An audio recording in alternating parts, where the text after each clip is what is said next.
Hoje eu vou compartilhar com você como foi o processo da definição do DNA da minha mixtape. Salve reis e rainhas, aqui é o Reinan e você está no Rumo ao Estrelato. Basicamente, é uma jornada onde vocês vão acompanhar o meu desenvolvimento enquanto artista até conseguir fechar meu primeiro show dentro de uma janela de 12 meses. Então, se você é um artista independente, uma pessoa que gosta desse tipo de conteúdo sobre desenvolvimento de carreira, você está no lugar certo. E esse é o Rumo ao Estrelato.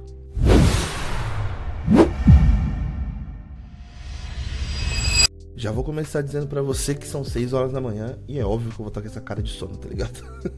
Eu odeio acordar cedo, mas meu compromisso é real, então é por isso que eu tô aqui hoje com vocês. Bom, tudo começou basicamente quando eu defini que eu ia fazer uma mixtape, né? E aí eu comecei a pensar, o que eu queria fazer, né? Como é que eu queria começar esse primeiro momento de fazer o meu público me conhecer. Eu acho que a maior preocupação que eu tive foi pensar que eu queria ter também uma certa liberdade, porque uma mixtape, ela é feita justamente pra gente também testar um pouco de novas vertentes, pra poder ver se a gente se adapta, pra ver como é que esse som bate, e às vezes só pra experimentar mesmo, tá ligado? Então, eu comecei pensando justamente o seguinte, que essa mixtape ela seria uma expressão da minha arte, ou seja, uma expressão de mim mesmo. Eu queria mostrar várias versões de mim mesmo. A mixtape ela tinha que ser uma variedade de estilos, de identidade. Basicamente era eu falando, cantando música A, B e C, pensando justamente nessa apresentação variada. E aí cada música ela seria basicamente uma expressão minha. Eu sou diverso, tá ligado? Eu não sou também uma pessoa estática. A minha identidade, ela varia. A minha identidade, ela foi formada a partir... Toda identidade, na verdade, ela é formada a partir das relações internas e externas, tá ligado? Que você tem com as pessoas. Então, interna é sobre você se entender e você se relacionar com os outros, mas é também o externo, sobre você se relacionar dentro de casa,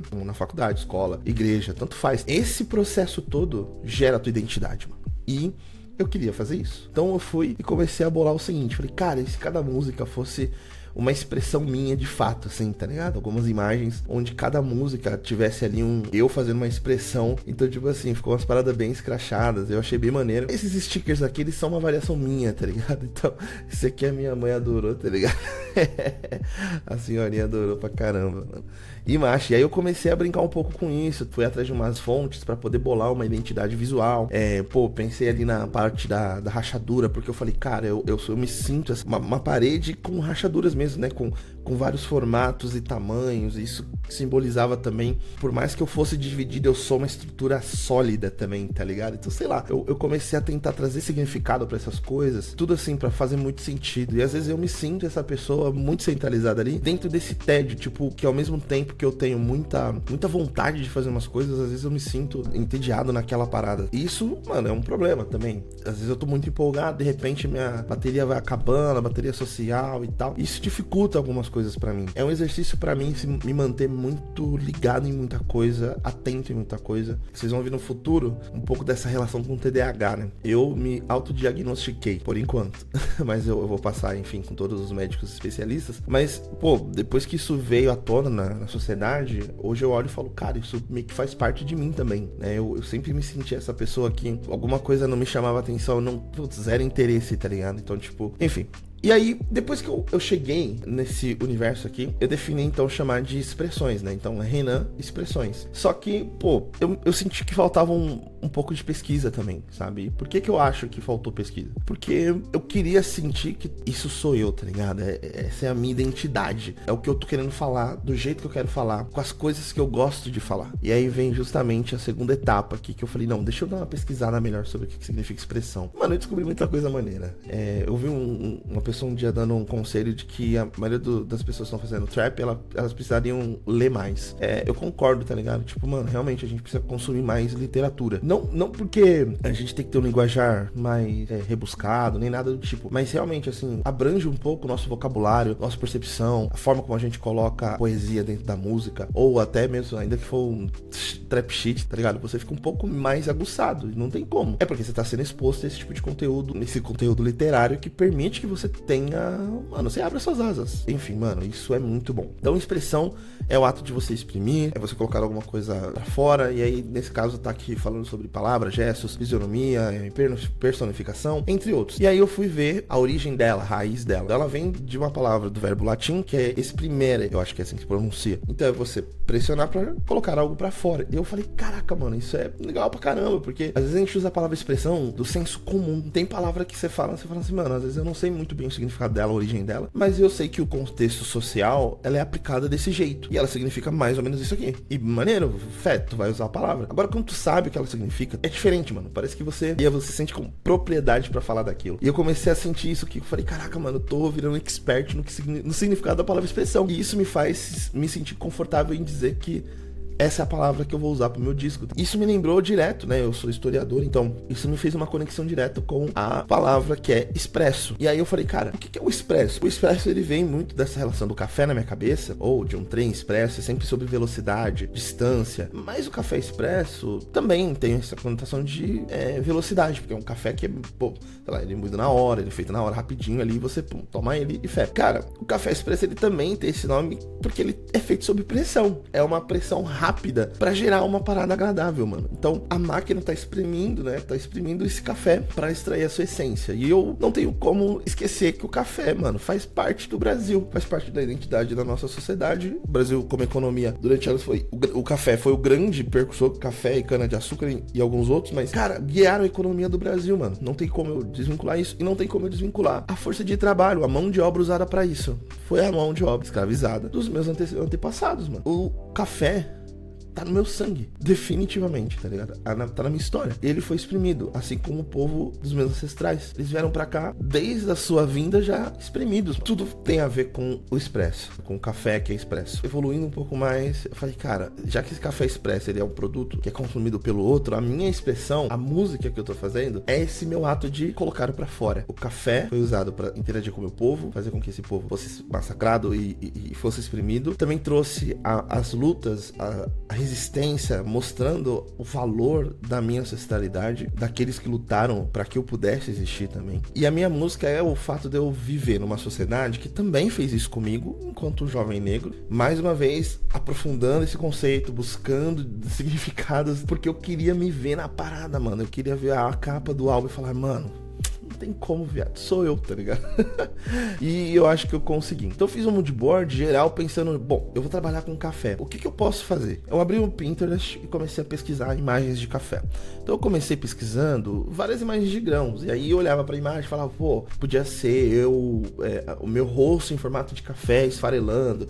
Podia ser meu coração. E aí, sabe assim, o café, os grãos, eu achava os grãos uma parada legal, né? Tem um formato ali bem parecido com búzio também, que é muito maneiro você pensar que um café ele lembra um búzio. Irmão, isso abre margem pra muita conotação, pra muita relação, e pra quem é artista isso é um prato cheio, pra você começar a construir narrativas a partir dessas coincidências. Pra alguns vão ser até além, vão ser uma coisa quase espiritual e uma marcação divina de que, pô, era pra falar sobre isso, entende? E aí eu fui avançando, falei, cara, beleza, se eu não for de grão, vou de café, calpinho de café. Eu lembrei, pô, de eu acordar de manhã, indo pra escola todo dia, passava na frente de padaria, mano, tava lá o tiozinho, pá, trampando, que vai trampar, tomando um cafezinho, mano, pingada, né, o famoso pingada, e fui pra faculdade, pô, todo dia de manhã a rapaziada saía, mano, vamos lá tomar um pingado. Então o café também era um momento de socialização dentro da minha história, e eu percebi essa coisa da simplicidade, né, então os trabalhadores, quando eu era mais novo, eu via os trabalhadores indo lá tomar um café, no ponto de ônibus, um monte, né, mães, pais, professores, enfim, todo mundo, cara, tomava um café do tiozinho lá que vendia no ponto de ônibus. E comenta aqui, conhece alguém aí que vende café na tua quebrada, mano? Comenta aí, conheço. Copinho é clássico, tá ligado?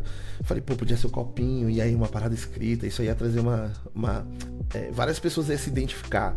Aí eu falei, não, pô, e se fosse também uma visão de cima pra baixo, assim, de eu olhar top view e ver o café e tá escrito ali a parada no café, mano, nossa, isso é maneiro também e tal. Ou o copo do Starbucks, mano, e aí, pô, sei lá, tá escrito aqui, né, alguma parada, mano, eu fui viajando demais, porque aí eu comecei a um processo muito gostoso, né, de você fazer a pesquisa e viajar, mano, pensar como isso pode virar realidade. Pensei assim, será que tem bolsas de sangue com café dentro? E, mano, e tinha, né, aí um monte de imagem, pô, algumas também feitas de ar, não sei o que.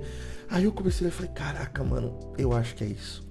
Porque falar que quando eu falo que o café tá no meu sangue, as pessoas vão talvez associar muito sobre o gostar de café. Eu não sou só o café, mano. Eu vivo uma sociedade. E aí, viado, eu comecei a pensar nessas relações. Quem era o Renan mais novo? mas esse adolescente que foi formando a minha identidade, essa primeira relação, essa ânsia que a gente tem de se desenvolver, de ser liberto, tá ligado? Então, tipo, cara, quando a gente é jovem, a gente quer sair pro mundo e, pô, viver um monte de coisa alucinada. E a gente acha que a gente é dono do mundo, que a gente sabe de tudo e que os mais velhos, às vezes, mano, estão por fora, tá ligado? Pô, nasci num momento onde o rock nacional, ele era muito potente. Comecei a ouvir Charlie Brown, eu era uma pessoa que era, assim, não tinha um gosto tão musical ainda definido. O Charlie Brown, ele veio pra me mostrar algumas coisas. Comecei a gostar da sonoridade. A televisão era o nosso era o nosso Spotify, era o nosso YouTube, Revista Recreio, era o nosso Instagram. A parada era maluca, mano. A gente tinha informação chegando de forma muito direcionada e acumulada. Então todo mundo só via a mesma coisa. A gente não tinha hoje a internet que você conseguia ver, por exemplo, informação que tá acontecendo no Japão, na Rússia, Austrália, e você fala, não, eu gosto da música da Filipina, tá ligado? Como é que tu vai acompanhar a musicalidade da Filipina em 1990 a 2000, mano? Não vai. Ninguém quer ver essa merda, porque não é boa, mas porque não era o que vendia, porque o que tinha que vender era dos Estados Unidos, era tudo, sabe assim, norte-americano. Enfim, mano, isso é um papo pra outra parada. Então o Charlie Brown, ele veio, mano, também bebendo dessas fontes, tá?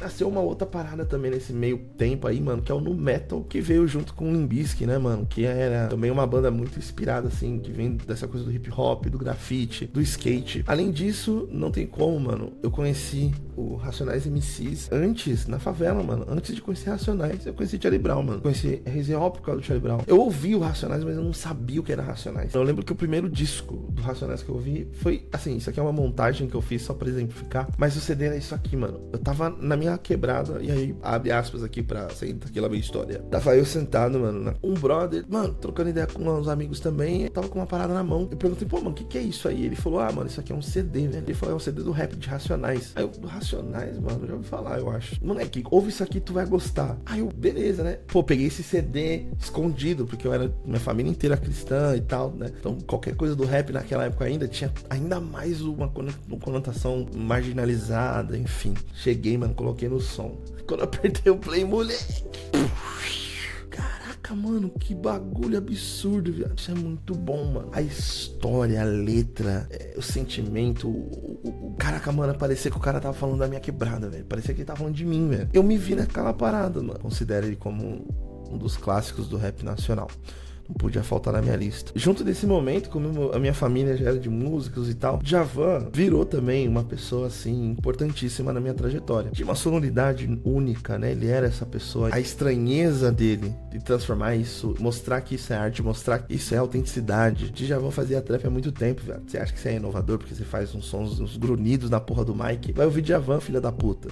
Como é que você não viu Djavan, mano? Como é que você não foi ler a letra do cara? E quando ele explica, você fala assim, caraca, eu sou muito burro, mano. A música do cara não tem uma vírgula que não é que é sem intenção, que é suporte, mano. Não tem isso. E eu não tô, mais uma vez, né? Não acho que todo mundo vai conseguir ou conseguiria fazer o que Djavan fez, porque só existe um Djavan. Mas olha só a importância dessa luta, dessa resistência, dele perceber dessa identidade dele, dessa autenticidade que ele precisava se manter ali, né? Então ele lutou pra se manter autêntico, cara. Vivendo esse afã todo, né, de rock, Charlie Brown, grafite, rap. Eu comecei a consumir cultura hip hop e o grafite fez parte disso, assim. E aí eu tô colocando aqui a imagem do Jean Basquiat, porque quando eu entrei pro universo do meu universo de trabalho, né, que é o ramo de jogos, cara, o meu primeiro jogo de verdade que eu fiz, que eu desenvolvi, foi sobre a temática de grafite, tá ligado? Porque aqui na quebrada a gente tropeça em grafite a cada 5 minutos. Toda a identidade da favela, mano, é a partir da visão da arte, mano, da arte na parede. A cultura hip hop vive, ela sobrevive, assim, domina a favela. Eu comecei a estudar ele um pouco mais velho, mas ainda assim eu achava importante, achava incrível como, pô, parece que uma criança poderia fazer, mas carrega todo um sentido, cara, e é isso. É sobre a gente achar sentido e colocar esse sentido nessas coisas, não para ser uma estética visualmente agradável. Ela pode incomodar, ela deve incomodar às vezes.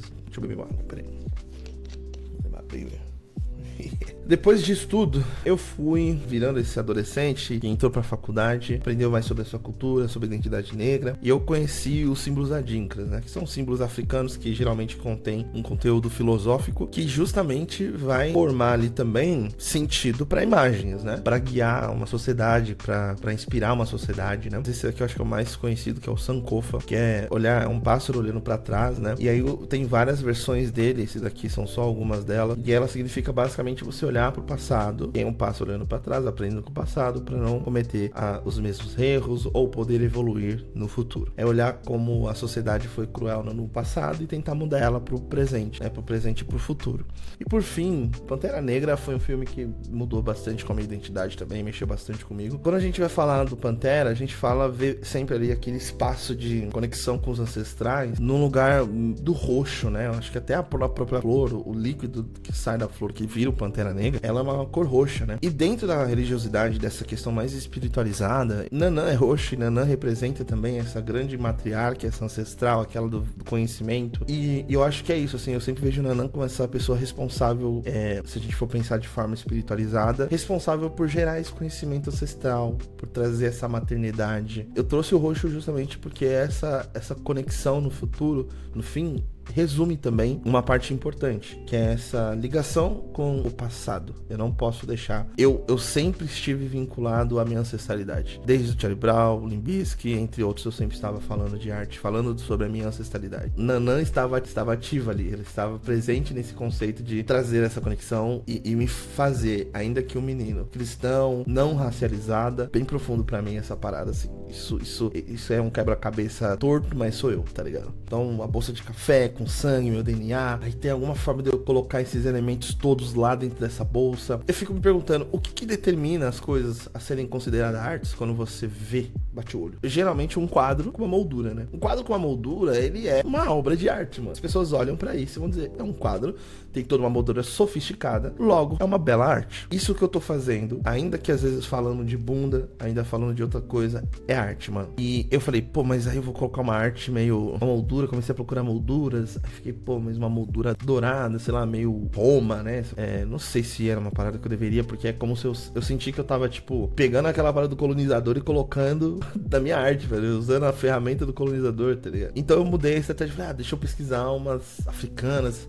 E aí eu comecei a perceber que é o seguinte, cara, eu preciso, isso é uma parada interessante, né, sobre, eu acho, me senti maduro nesse momento, que é tentar entender como essa arte, ela, existe um apagamento, como a gente se expressa. Eu preciso ser claro na minha mensagem, ou escuro na minha mensagem. Eu preciso mostrar que isso aqui é arte de uma forma fácil, mas que eu traga a minha crítica de alguma forma, ela faça um sentido. Então, eu vou usar esses adornos, né, renascentista, desse estilo assim, que pouco importa nesse caso, porque eu só quero fazer referência a este momento, essa coisa clássica, e porque a moldura é preta, porque essa é uma arte preta, e toda essa arte que não é vista, não é reconhecida, agora tem que ser reconhecida, porque tá com uma moldura, eu tô provando pra você que é um quadro, é uma arte preta. E aí, nasceu a primeira versão do quadro Renan Expresso. Eu não sou um artista visual, eu não sei pintar, desenhar, e eu não tenho grana pra pagar um artista, infelizmente, pra fazer isso, porque eu tenho custos adicionais na mix que eu preciso fazer, pagar beatmaker, eu pagar produtor, videomaker.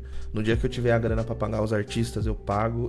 Se vocês tiverem interesse de ver como é que eu cheguei nesses resultados, eu posso depois fazer um vídeo só sobre como foi o processo de criação das imagens. Comenta aqui pra eu saber se você tem interesse. Mano, no final eu coloquei o fundo, background, e aí acabou isso daqui. O Renan Expresso é o nome do álbum, da mixtape. É uma vida de pressão, um som de expressão. E a gente tem alguns stickers na bolsa. Tudo isso daqui compõe a minha vida, meu DNA. Isso aqui sou eu, mano. Isso definitivamente sou eu. Tô muito satisfeito com a entrega, mano. Foda, né? Espero que vocês tenham curtido, mano. Bom, pessoal, então foi isso que foi o processo todo dessa construção conceitual da mixtape. Foi um trabalho extenso, mas foi divertido. Uma visita à minha identidade, ao meu ancestral, a tudo aquilo que me conecta e que me faz estar aqui hoje. É isso. Muito obrigado por acompanhar o vídeo. Se você curtiu um pouco desse conteúdo, vou pedir, se não curtiu também, mano, pode colocar dislike aí, não tem problema, né? Respeitar nos comentários aí, vou pedir o máximo de respeito. Quem quiser compartilhar também, se você já fez uma mixtape, já fez um processo desse mais ou menos, como é que foi o seu processo? Compartilha aqui com a gente, pra gente poder entender